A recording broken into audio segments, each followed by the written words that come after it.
带去读唐诗。清溪，作者王维。诗篇引入红花川，每读清溪水。随山将万川，此道无别离。声喧乱石中，色清心上理。洋洋繁灵行，定定永下为。我心所依寒，清泉渐如泣。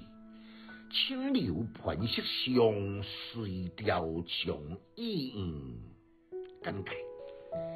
这首应该是王维呢，初初稳基伫拿定南山的作品，将一条名不经传的红花川写得惟妙惟肖。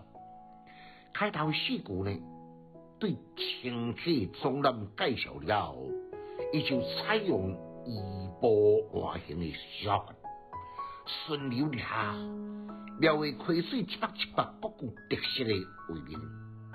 将穿过乱石的中间，迄个水势非常的错流，流水潺潺，变成一片的漩涡。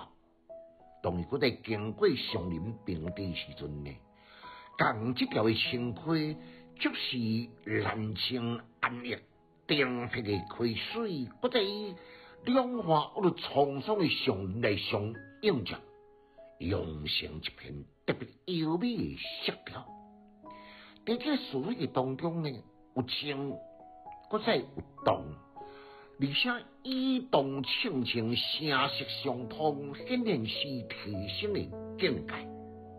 搁再看见了溪水慢慢的流出了上林，进开阔的地带，又或是别有一番的景象。水面上铺着灵秀香菜水草。美丽动用，幽隐相思，漫步地行，水面敢若像一面的明镜，清澈剔透。清水中的落花为秀，倒用如画，天然生色，洋洋动貌，搁丁丁静态，极为的传神。诗境的变化。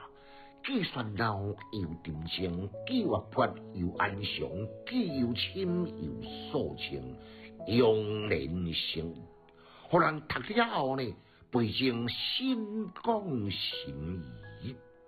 最后呢，我哋就东汉严楚陵随着富春江的典故来作为稳顿的表别，是规篇淡笔明字合连明朗。